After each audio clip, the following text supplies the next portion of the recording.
Mismong Ho Chi Minh talaga. Grabe oh. Masarap siya. So para siyang yung Divisoria dito, ganun. Halatang hindi nag-workout.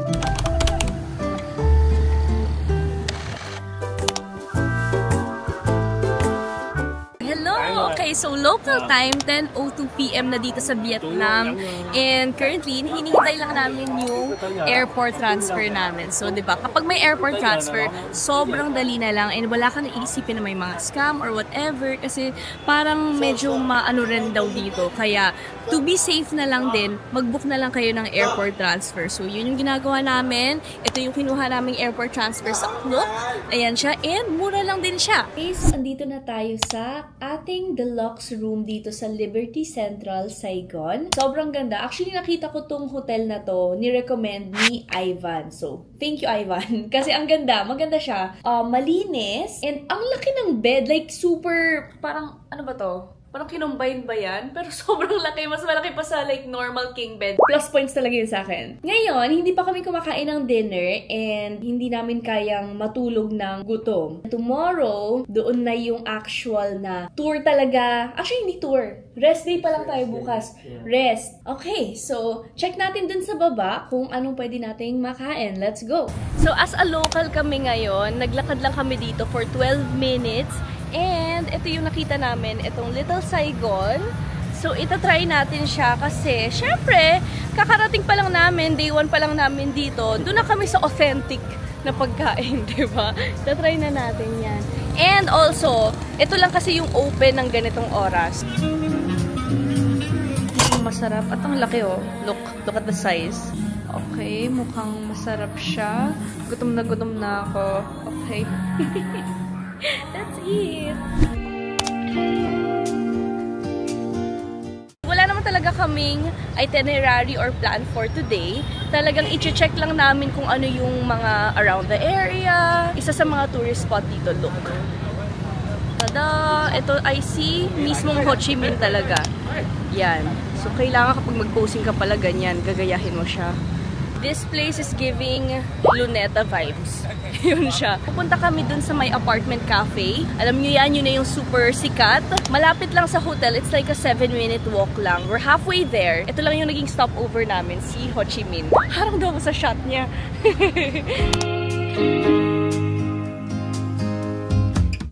Ayan na! Hindi na siya galing sa TikTok. I see it in real life. Ang saya. Ang dami pala, no? Ilan yan? 1, 2, 3, 6, 12, 18, 24, 30, 36. Sorry, madami. Basta mga 40. Ang ganda. May mga nag-fly pang bird. Hello, birds! Ang ganda. So, ang una nating papasukan. Ano yung best? Not sure na eh. Baka nag-sushi. Nag-Vietnam tayo sa nag-sushi. For lunch, nandito kami sa Pho Hoa Pasture. So, itatry natin to kasi ang daming pumupunta ditong local. So, hindi siya super fancy restaurant. Pero, sobrang sarap daw talaga dito. Plus, napakamura lang. So, dito kayo mag-order. Ayan siya, yung mga choices. Ayan.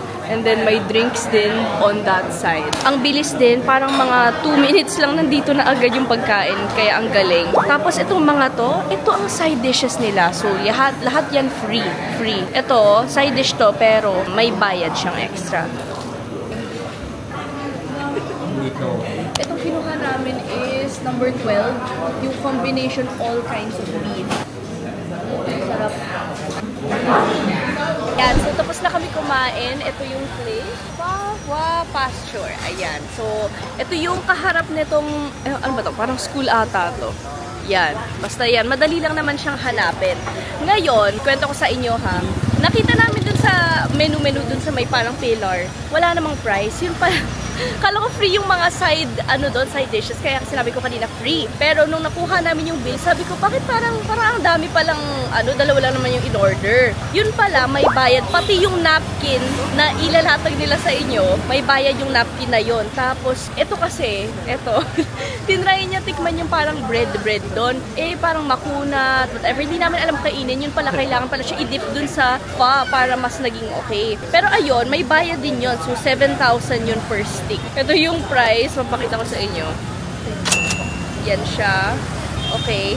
Mura lang naman actually, pero nakakagulat lang na may bayad pala. Kaya tumawa ako. Sabi ko, okay, sige, I'll just pay for it. Final verdict, masarap. Okay siya. So kapag pupunta kayo dito, try nyo dito kumain. Kasi malinis, tapos mabilis yung service, and masarap. Since madami pa kaming time, and ayaw talaga namin nagsasayang ng oras, kaya pupunta kami sa yung War Remnants Museum. Mura lang naman yung Grab. Iga-grab na lang namin doon. So aside from sa mga masasayang gagawin dito, like cafe hopping, kain-kain, ito rin yung very interesting na puntahan nyo kapag pupunta kayo sa Ho Chi Minh. Ewan ko pero ako kasi kapag pupunta ako sa mga ibang bansa, yun yung mga gusto kong makita.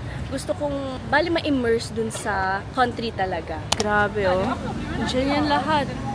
Yung whole place nito, surrounded na mga ganyan yan. US Air Force. Eerie yung feeling, especially dun sa may mga torture area. Ayoko masyadong mag-ingay dun and magsalita-salita. So, papakita ko na lang sa inyo, ayan, yung mga nakita ko dun sa loob. Sobrang nakakaawa yung nangyari before. Ako kasi very interested ako sa mga ganitong mga war, yung history. Dati hindi, pero recently, ito yung mga gusto kong puntahan. Kasi parang, ang dami kong gusto malaman, ba't nangyari? Pwede nyo tong mabook sa Klook. Sobrang mura lang ng entrance fee dito. Ayan siya, here in Klook.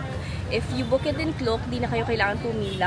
Kanina, may pila kasing sobrang haba. Mas mura kasi kapag walk-in, 40,000. Pero kapag sa Klook, it's 50,000. So, just for transparency, mas mura talaga kapag walk-in. Although, mga ilang, 10 pesos lang naman yung difference. Yan yung whole building. So, bakit nire-ring to?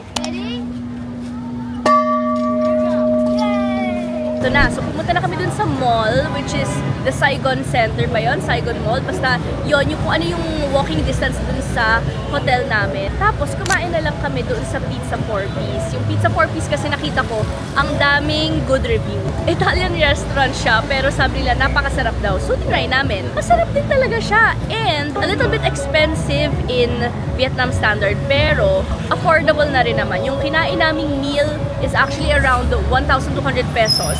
So, okay na rin siya. And now, since madami pa kaming time, dito naman kami, ayan, yan yung pupuntahan natin ngayon, yung Saigon Square. Ang gusto ko pang ipakita sa inyo is compilation ng mga places kung saan kayo pwedeng mag-thrift shop, magbili ng mga souvenirs, yung mga mura-mura, ganon. Yun yung gusto kong puntahan ngayon. Let's go there and pakita ko sa inyo kung anong meron doon sa Saigon Square. Ngayon?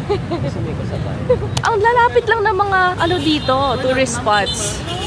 Ang cute, mga accessories. So para siyang yung Divisoria dito, ganon. Nakakatuwa dito kasi pwede kang magtawad. Akala ko maliit lang siya from the outside. Di naman pala. Ang dami pang pwedeng puntahan. From shades to bags to clothes.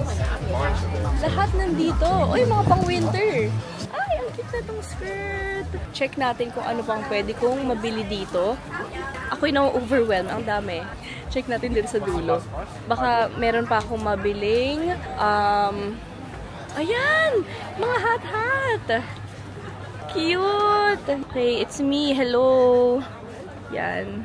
So, kakatapos lang natin dun sa Saigon Market. Wala rin naman ako nabili kasi parang medyo namamahalan ako sa price and more on branded, mga class A stuff yung nandun. Medyo may konti naman yung mga no brand, pa-cute lang, fashion lang. Pero, mga iilan lang, bilang lang talaga. Mostly branded doon. And madami ako nakita doong mga pang-winter. Ito yung next market na pupuntahan natin. This is the Bentan Market. Pero, I feel like parehas lang ish yung mga price. But let's see. Okay, ito magaling, oh. Dito yon, Tan Loy. Dito, makikita nyo dito yung mga iba't ibang coffee, tea, ganyan. So, ito, check nyo to. Kasi nag-order kami ng ganito, ang bango. It's this one, right? Or this one? This one?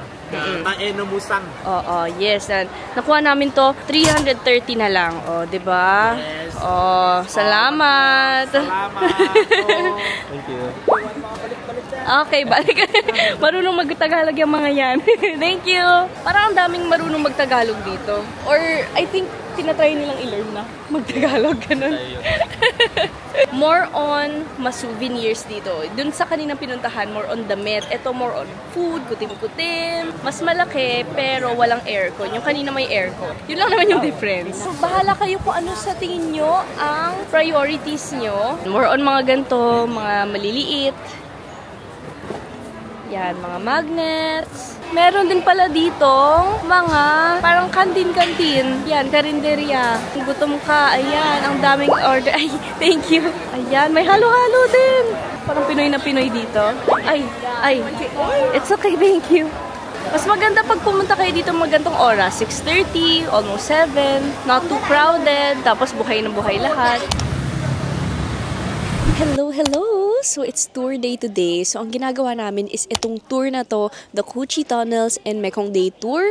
So, excited ako dito kasi basically all throughout nitong travel namin ni Ken, ito lang yung tour. So, hindi ko alam na may kasama palang ganito. So, my first stopover kami which is pinapakita yung process nitong lacquer painting. So, lacquer is a sticky substance na galing sa mga trees. Tapos, yung paggawa nila ng painting na to is not really with paint but eggshells and seashells. So, pagkatapos nito, syempre, pwede kang bumili ng mga souvenirs kasi hindi nila to binibenta online or sa mga ibang shop. Dito lang nila yun binibenta. And around yung smallest painting is 1 million. Tapos yung mga malalaki ng sobrang intricate talaga yung mga details, mga 12 million. Hindi ko sa inyo mapakita yung final kasi no pictures daw dun sa loob. So, baka kasi ma-copy yung design, I think. Kung gusto nyo makakita ng ganon, go here, book this tour. On the way here, parang mga 40 minutes din, so natulog na ako. Kapag mga tour talaga maaga, kailangan yung pumunta dito. Meeting time kanina was around 7 a.m. So, pagbalik mamaya, mga 6 p.m. pa daw babalik. Let's see na lang kung ano pang mangyayari mamaya. First stop, done. Also, I just wanna show you my outfit. May paganyan tayo ngayon. Here's the whole fit. Very cute. Okay, ayan na. So, ready na kami para sa Cu Chi Tunnels tour. Grabe, 250 kilometers yan. Ang kalaki niyan. No machine at all. Human effort They just lang. use this two tool. Yeah. Oh. This bamboo dustpan and the hoe. Yeah, they just use two of this. Ano yung first na makikita? Ay, ito na yung first entrance. Oh. Oh! Oh my gosh, ang galing. This is the trap. Ah, trap. Oh. Yeah. So this is one of the booby traps. And over there is the secret entrance. Okay, let's have a look over there. For your shoulder. Yeah, so you can get in the tunnel easily. Okay? Yan pala yung tunnel. Parang pag may claustrophobia ka, deads ka na dyan. Check mo. Try mo, Ili. Ili, you try kung kasya ka. Diyan sila nagbabaril-baril. Defend this area. So, na-try na natin yung pagpunta dun sa tunnel. Ang hirap pala. Pero kailangan, like, payat ka siguro. Pero kaya naman kapag medyo malapad, yung mga ibang kasama namin nag-try na medyo broad yung shoulders nila. Nagkakasya naman. Pero, it's not that deep. Kala ko talaga sobrang deep niya. Ayun. So, ang dark sa loob. Nakatakot. Tapos, kailangan mo ng upper body strength para umalis. Yung hole na yan, pang ventilation. And after many times, we came up with another idea. So, the sticking trap. Pag ganyan ka, trap ka na dyan. Clipping armpit trap. Yan, mga umiikot. Grabe, ang daming trap. Oh. Ay! What's that? Ay! Nagulat naman ako doon.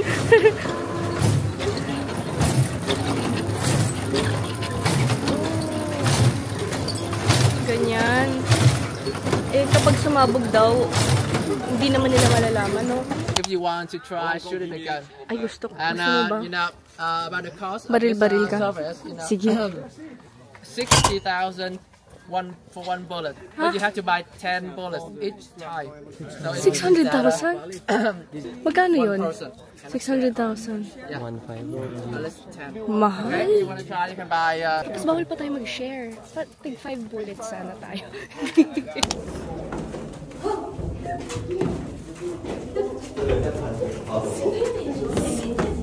Ay! Oh my God! Oh my God! Ay!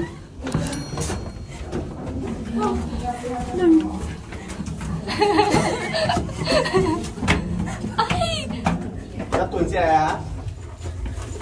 Ba't ako nag-skirt?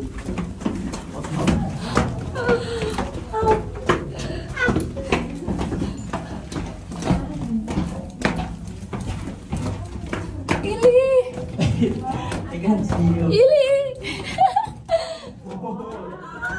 Mama na? Ang init! Mama, mama. Ay, bawal siya. Okay. Okay. Ay. Ito na. I see light. I see light. Yes. We survived. Mama, tulog ka agad.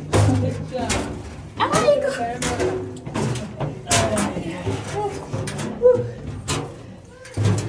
Picture, camera. Wee. Camera. Ah, hello. Camera again. Look at the camera. Hello. Okay. Okay, be careful. Aray ko. Okay, camera. Workout. Halatang hindi nag-workout. Napagod na bigla. Natapos na namin yung pag-try nung tunnel. Before, 20% smaller pa yon, like mas masikip. Ang dilim-dilim, ginamit na lang namin yung flashlight namin sa phone. Ayun, tas mainit. Doon, grabe, paano na yung nagagawa? 250 kilometers pa yung ganun, ha? Note to self, or note to you guys, magmaong kayo. Huwag kayo mag-skirt. Huwag niyo kong gayahin. Pang ano lang ito, pang fashion pa lang. Mali, mali. Pero comfy naman ako. To be fair. What is that? Cassava. Cassava. Like tapioca. Yeah. Is it good?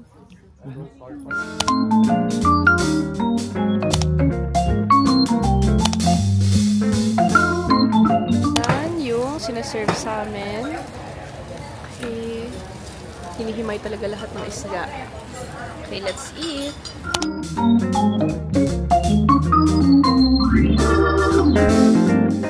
They have to raise the female, but they don't like eggs, so don't give birth.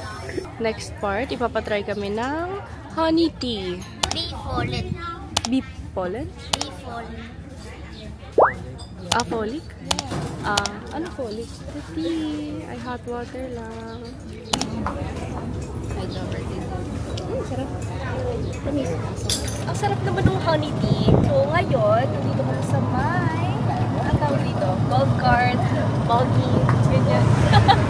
I think pupunta kami dun sa may mga fruits naman ngayon. Parang eating tour ata yung ginawa namin. Kala ko yung maximum na magagawa is mag-aano sa river lang. Madami pa palang gagawin, hindi lang dun sa river. So, ayan, I'll show you kung nasan kami ngayon. Ayan siya. Panini. Ayan. Woo! Ganda! Very fresco! So yung next part dito is kakain daw kami ng mga kakaibang mga fruits. Pero ang nakikita ko ngayon is medyo familiar pa naman ako. May pinya, dragon fruit, tsaka pomelo. May dumagdag na, watermelon, tsaka ito. Ito ata ay guava.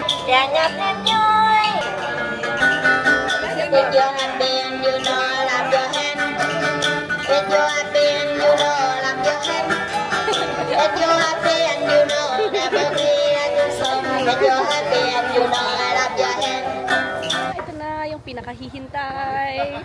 Yung boat ride. Ayan. Woohoo! So kami yung last kasi konti lang kami. Are you excited? Parang chill lang naman. Mabagal lang siya.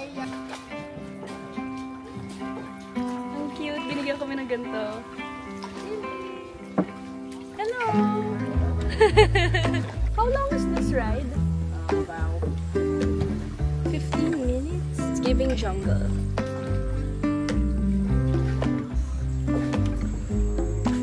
Mas mababa lang ata ito eh. Can I buy this? Thank you. Pagkatapos yung mag-boat ride, makikita nyo dito yung ginagawa nilang, parang andito rin yung production ng mga coconut candy, may mga wine. Ito, pakita ko sa inyo. Ayan, may parang may macarons pa dyan. Ayun sila gumagawa ng mga candy. Ayan. Sarap. Popsicle. Pero ito na kami. Ayan, kumakain kami dito sa, actually, kahapon dito yung gusto naming puntahan, pero full sila. So, buti na lang ngayon, kahit sobrang traffic sa labas, dito naman, wala masyadong tao. Surprisingly. So, ito na pinuntahan namin.